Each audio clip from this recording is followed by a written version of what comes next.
оруул шийдвэр гаргах дээр эрх мэдлээ оруул цагаа төвлөрүүлээ л гэж хэлэх гээд байгаа. Гэтэл одоо манай засгийн газар дээр ярьж байгаа асуудал, вебсайтын асуудал ярьж байгаа үстэй сайхан мэдлэг дарга. Юун вебсайт вэ? Юун завтай юм бэ гэж би хэлэх гээд байна.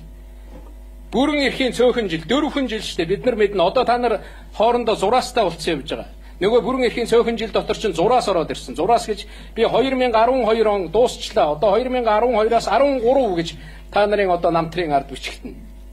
14 гэж бичгтэн. Зураас гүгээд ороод ирсэн. Тэгэхээр цагаа энэ гол асуудал руугаа шилжүүлээч. Тэр вебсайтынхаа холбоонд тэр асуудлаа хаяач.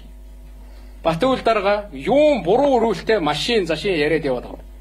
Нэг удаа санал асуулга явуулсан. Одоо 2 дахь удаа санал асуулга явуулна гэд би 2 хоногийн өмнө телевиз харж байгаа Батүл дарга ярьж илээ.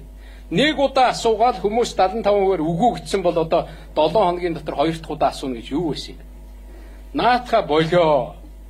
Тийм биз дээ. Хилийн гадаа байгаа машиныхаа асуудал руу анхаарал та. Хилийн дотор ороод ирсэн хүний асуудал руу. Ер нь манай дарга нар нэг юм анхаарах хэрэгтэй. Хүний эрхийг засварлах эрх дарга нарт байхгүй шүү. Дарга болохоос ч өмнө хүний эрх байсан. Өмчөө эзэмших. Тэр үзэл бодлоо илэрхийлэх. Бид нар засгийн газарт тийм үүрэг байхгүй, хүнийг инээлгэх, баясгах үүрэг байхгүй л дээ. А гэхдээ тэр бухимдах эрхийг өгчөл дээ. Тэр бухимдах эрхээ илэрхийлэх эрх нь байж. Тэр вебсайт гэхэд хамгийн их тэр сэтгэгдэл дээр муулуулж бичүүлж гэн гээд одоо би жишээлбэл өөрийгөө хэлж болно. Би тэрний нэг албан тушаалтна. Нэг хэсэг, нэг хүний муулж бичиж байгаа, нэг хэсэг хүний муулж бичиж байгаа та нар бүдрэх гэж байгаа бол сая хүний хувь заяаг яаж шийдэх юм бэ?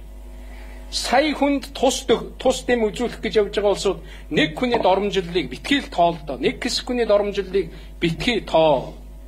Гол асуудал руугаа асуудлыг голоос нь бариад ав. Тэгээд барьцаа ахиулж явж ший. Тэгэхгүй тэгээд засгийн газар дээр нэг хэлцдэг, нэг сонсдог, нэг тогтоол гаргадаг, тэгээ орхичод байгаа. Гүйцэтгэлээр нь яммаар. Тэгээ гүйцэтгэлээр нь хүн харна. Би энэнийг л өнөөдөр хэлэх гэсэн. Тийм учраас бидний бүрэн эрхийн хугацаа, энэ явж байгаа асуудал шийдэх хугацаа чинь богинохон шүү. Богинохон.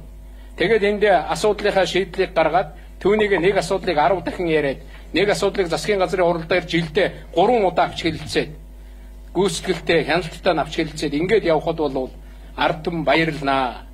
Бид нар ч бас нэг ийм асуудал шийдэх гэж энэ боломжийг одоо гаргах гэж л ингэж гарч ирсэн улсаа гэсэн ийм зүйлийг би зүгээр төгсгөлд нь хэлэх гэсэн. Тэгээд энэ дээр өнөөдөр одоо засгийн газрын хурлаас ийм том тогтоол гаргах гэж байгаа юм байна. Тэгээд дахиад та бүхэн бүр наривчилж ярих байх.